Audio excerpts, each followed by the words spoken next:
నమస్కారం. న్యూస్ 9 టీవీకి స్వాగతం. హైదరాబాద్ ను ఉలిక్కి పడేలా చేసిన ఒక మహా విషాదం కాదు త్రుటిలో తప్పిన ఒక పెను ప్రళయం గురించి ఇప్పుడు మనం మాట్లాడుకోబోతున్నాం.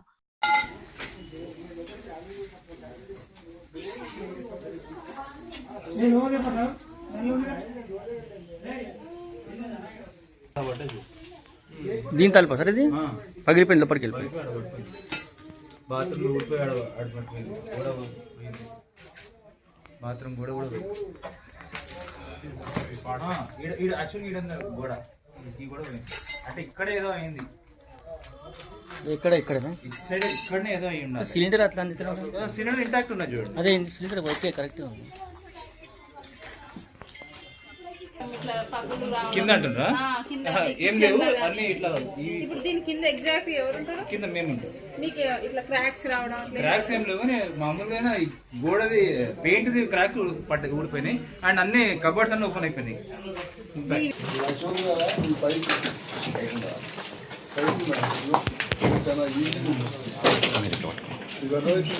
దగ్గరికి వస్తే ఈ పైప్ ఏదైతుందో పైపు స్టవ్ ఇక్కడ సప్లై చేసే పైపు టైట్ ఉండాలి. యాక్చువల్గా ఇట్లా ఈ టైట్ లేదు, ఇది చాలా ఈజీ. ఇక్కడ పిన్ ఉంటుంది యాక్చువల్గా,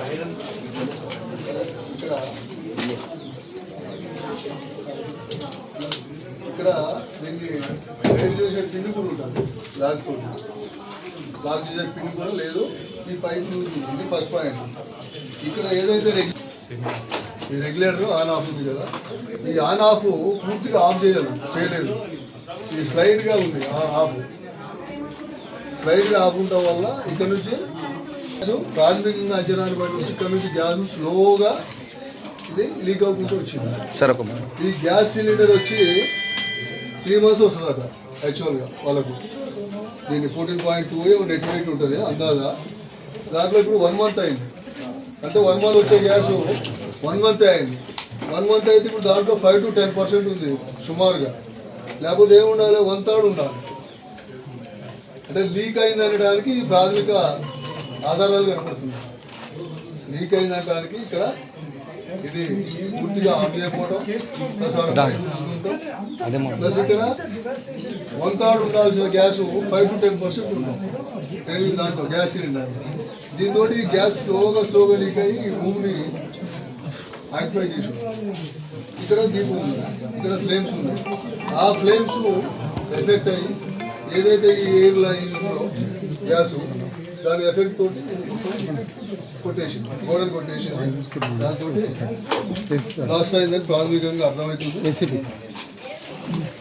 ఊహించని ఒక భారీ పేలుడు చూస్తుండగానే పేక మేడలా కుప్పకూలిన ఇల్లు.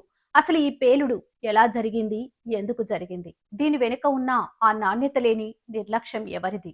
సరూర్ నగర్ పార్టీలోని బాబునగర్ రిటైర్డ్ బ్యాంక్ ఉద్యోగి దేవేందర్ ఇల్లిది. ఉన్నట్టుండి ఒక్కసారిగా భారీ శబ్దం. ఆ పేలుడు దాటికి ఇల్లు పూర్తిగా నేలమట్టం. ఎంత భయంకరమైన పరిస్థితి అంటే ఆ శిథిలాలను చూస్తుంటే గుండెలు ఆగిపోయేలా ఉన్నాయి.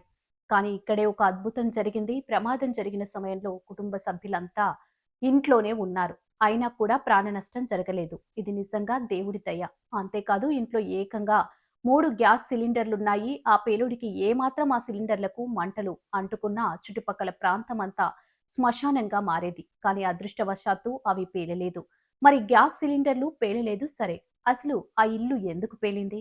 ఆ భారీ పేలుడుకు కారణమేంటి? ఇక్కడే అనేక అనుమానాలు రేకెత్తుతున్నాయి.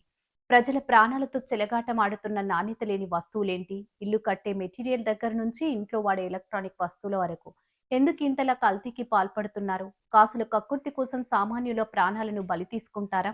ఇంత నాణ్యత లోపించిన వస్తువులు తయారు చేస్తున్న అసలు నేరస్తులు ఎవరు? ప్రస్తుతం సరూర్ నగర్ పోలీసులు ఘటనా స్థలానికి చేరుకున్నారు. అసలు ఈ పేలుడుకు ఈ దారితీసిన పరిస్థితులపై అణువణువు జల్లెడ పడుతున్నారు. ఇది కేవలం ఒక ఇంట్లో జరిగిన ప్రమాదంగా చూడలేం. ప్రతి సామాన్యుడి ఇంట్లో పొంచి ఉన్న ప్రాణ సంకటంగా చూడాలి. నాణ్యత లేని ఏ చిన్న వస్తువైనా రేపు మన ఇంట్లో కూడా ఇలాంటి పెను ప్రమాదానికి దారితీయవచ్చు. ఈ ఘటన వెనుక ఉన్న అసలు నిజాలేంటి? దర్యాప్తులో తేలనున్న సంచలన విషయాలేంటి? లైవ్ అప్డేట్స్ కోసం చూస్తూనే ఉండండి న్యూస్ 9 టీవీ.